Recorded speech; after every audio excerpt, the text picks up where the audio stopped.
And regulation woes for J.P. Morgan Chase are piling up. The banking giant reportedly facing its 7th investigation from the Justice Department on whether this time the bank manipulated U.S. energy markets, a case that J.P. Morgan already had settled with another branch of the federal government and paid a fine to do it. Now, adding to the pile, we've got a new SEC probe into J.P. Morgan's hiring of the grown children of Chinese officials to help it boost business in China.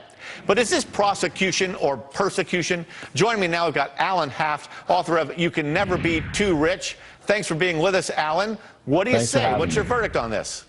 Oh, gosh, Dennis, you know, it's just another day on Wall Street and another indictment being thrown at J.P. Morgan right now. They seem to be the flavor of the day, don't they? They sure do.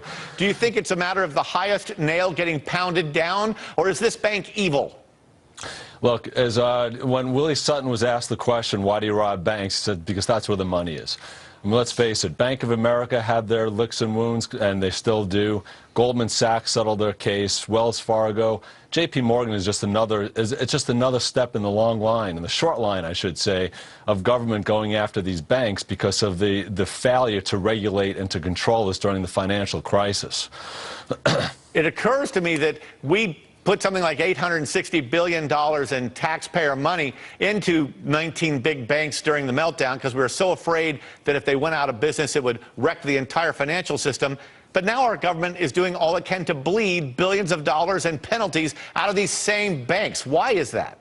Well, it's really awful because, you know, when you really look at the problem is there's definitely some rogue people at any one of these big banks. You're going to have a trader in London that's causing a loss.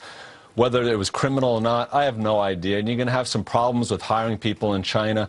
But the fact of the matter is, these problems are going to continue. What the government really should be doing, what the regulators should be doing, is turning inwards to themselves to realize that all these problems are really indicative of the repeal of Glass-Steagall in 1998, which is really where a lot of the problems started, because in the decades before that, up until, you know, starting with the Great Depression, none of these problems really existed until you had the consolidation of the banks at these levels. Now, in this latest headline, Alan, regarding the employing the children of Chinese officials to help get business done in China, why is that a concern for the SEC at all? Why do they even care? Exactly what horrible thing is happening? And isn't that something that banks would do in the U.S. all the time? Hire the mayor's kids so you can get a better deal for a local branch? What's so wrong with that? Yeah, look, at 26 years old, Chelsea Clinton was hired by a $12 billion hedge fund in New York City, Avenue Financial or something like that.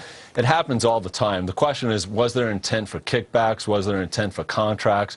But hiring a prominent person who has strong family lines, to me, it happens all the time. Just as long as there was no intent to deceive or defraud the investor or the public, is really where the line has to be drawn. Yeah, maybe they're looking at it under the anti-bribery statutes. You know, we passed this anti-bribery law back in '76 because we were worried that big companies were participating complicitly in the assassination of heads of state, and now we're using it to go after the teensiest, tiniest violations. A big investigation of Walmart because in 5 years' time it may have spent $24 million out of $1 trillion in business, bribing some building inspector in Mexico to let a store open up sooner.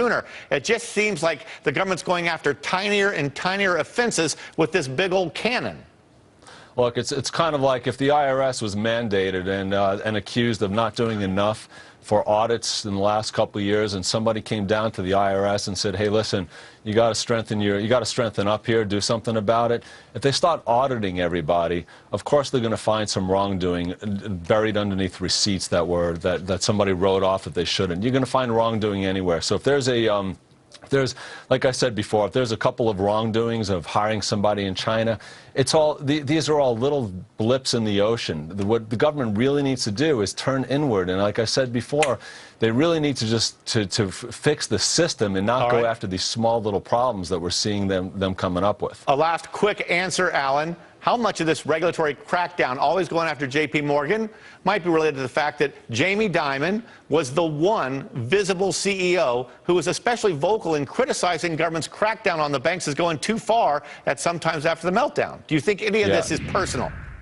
Yeah, I mean, I have to think that there's some of that in the mix, and And I mean, it really seems like there is, and I think it's a little bit of a witch hunt going on here. It's important for regulation to crack down on the banks to make sure that things are being done right. But at the end of the day, repeal Glass-Steagall. That's what I say. All right. Thank you very much for being with us tonight, Alan Haft. Appreciate it.